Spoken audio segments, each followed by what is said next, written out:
بغیر گلوز کے انجیکشن لگائے، جو کہ انفیکشن پریونشن اینڈ کنٹرول کے پروٹوکولز کی کھلی خلاف ورزی ہے، جبکہ وہیں پیچھے اسپتال کی دیواروں پر پوسٹرز چسپاں ہیں کہ کیسے سیف انجیکشن لگایا جاتا ہے۔ ایک نرس کو میڈیکل ویسٹ ڈسٹ بن میں کھلے ہاتھوں سے کچھ تلاش کرتے ہوئے فلمایا گیا۔ بی بی سی آئی نے پنجاب کے صوبائی ایڈز اسکریننگ پروگرام، نجی کلینکس اور پولیس سے لیک ہوئے ڈیٹا سے مل کر یہ طے کیا کہ نومبر 2024 سے اکتوبر 2025 کے درمیان توسا میں 331 بچے HIV پازیٹیو پائے گئے۔ ریممبر، ہم نے دیکھا تھا کہ تب کیسز کی تعداد 106 تھی اور اب 331، جس سے ظاہر ہوتا ہے کہ ہسپتال میں ان سیف پریکٹسز جاری رہیں اور انفیکشن پھیلتا رہا۔ ان میں سے 97 بچوں کے والدین کا بھی ٹیسٹ کیا گیا، جن میں سے صرف 4 مائیں HIV پازیٹیو نکلی، یعنی ماں سے بچے میں منتقلی کا امکان تقریباً ناممکن تھا۔ یہ واضح ثبوت ہے کہ وائرس اسپتال کے اندر سے ہی پھیلا۔ پہلے والے میڈیکل سپرنٹینڈنٹ کو معطل کر کے بعد میں ایک دوسرے سرکاری کلینک میں تعینات کر دیا گیا۔ اب نئے میڈیکل سپرنٹینڈنٹ کو جب بی بی سی نے یہ فوٹیج دکھائی تو انہوں نے اس فوٹیج کے بارے میں کہا کہ یا تو یہ پرانی ہے، یعنی میرے آنے سے پہلے کی ہے، یا پھر یہ اسٹیجڈ ہے، یعنی جھوٹی ہے، اور کہا کہ ان کا یہ اسپتال بچوں کے لیے بالکل محفوظ ہے۔ یہ حال ہے ہمارا، کوئی ریسپانسبلٹی لینے کے لیے تیار نہیں۔ توسا کوئی پہلا واقعہ نہیں ہے، پاکستان میں یہ المیہ بار بار دہرایا جا چکا ہے۔ ملک بھر میں بچوں میں HIV پھیلنے کے واقعات ہوئے ہیں۔ شہید بے نظیر آباد، حیدرآباد، نوشیر و فیروز، پٹھان کالونی، اب توسا، میرپور خاص، جیکب آباد، شکارپور اور لاڑکانہ، ان تمام جگہوں پر اسپتالوں میں غیر محفوظ انجیکشنز اور خون کی منتقلی کو ذمہ دار پایا گیا۔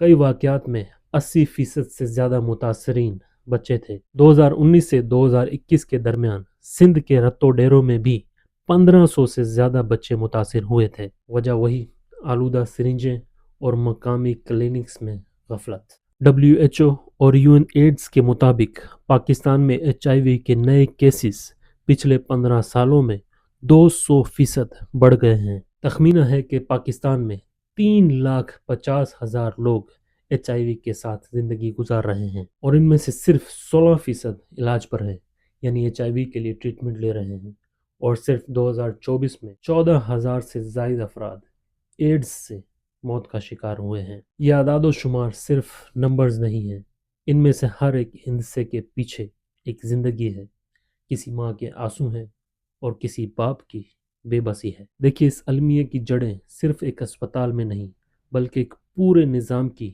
ناکامی ہے۔ اس میں سب سے بڑی قصوروار تو حکومت ہے، حکومت کی نااہلی ہے، اس کے بعد ہیلتھ کیئر پروفیشنلز ہیں، اور پھر آخر میں آپ کی بھی غلطی ہے۔ جی ہاں، آپ بھی کسی حد تک قصوروار ہیں۔ کیسے؟ آئیے سمجھتے ہیں۔ صوبائی اسپتالوں میں ہر اسپتال کو میڈیکل سپلائز یعنی طبی سامان کی ایک محدود مقدار ہی دی جاتی ہے، اور مریض زیادہ ہونے کی وجہ سے یہ سامان یعنی سرنجز بہت جلدی ختم ہو جاتی ہیں، اور جب پیشنٹس کو کچھ باہر سے لانے کے لیے کہا جاتا ہے تو وہ سیدھا کہتے ہیں کہ اگر ہم افورڈ کر سکتے تو پھر سرکاری اسپتال میں کیوں آتے، اور اس میں وہ بالکل صحیح ہیں۔ تو ایسی صورتحال میں طبی عملہ سرنجز کو ری یوز کرنے پر مجبور ہو جاتا ہے۔ اس میں سب سے بڑا قصور حکومت کا ہے، حکومت کی نااہلی ہے، کیونکہ یہ حکومت کی ذمہ داری ہے کہ وہ ریکوائرڈ چیزیں پوری فراہم کرے۔ ڈاکٹر فاطمہ میر آغا خان یونیورسٹی ہسپتال کراچی میں پیڈیاٹرک میڈیسن کی پروفیسر ہیں۔ انہوں نے بی بی سی کی فوٹیج دیکھ کر کہا کہ یہ پاکستان میں انفیکشن کنٹرول ٹریننگ کی وسیع پیمانے پر کمزوریوں کو اجاگر کرتی ہے۔ انفیکشن کنٹرول ٹریننگ کرانا بھی حکومت کی ذمہ داری ہے۔ معطل سپرنٹینڈنٹ کو دوسرے کلینک میں بھیج دیا گیا، اور جو نئے سپرنٹینڈنٹ ہیں انہوں نے زیرو ٹالرنس کا دعویٰ تو کیا، لیکن فلم نے سب ظاہر کر دیا۔ یہاں کوئی ریسپانسبلٹی نہیں، کوئی احتساب نہیں، کوئی سزا نہیں، یہ بھی حکومت کی ذمہ داری ہے۔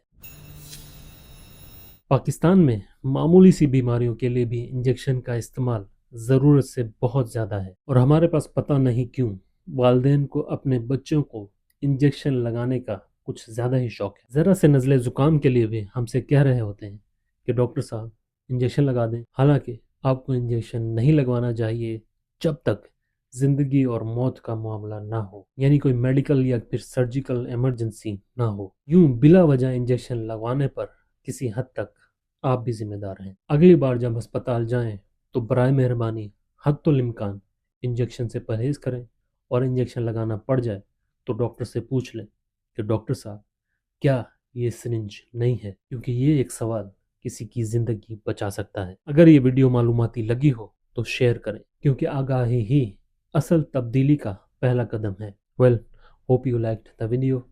Thank you for your time. اللہ حافظ.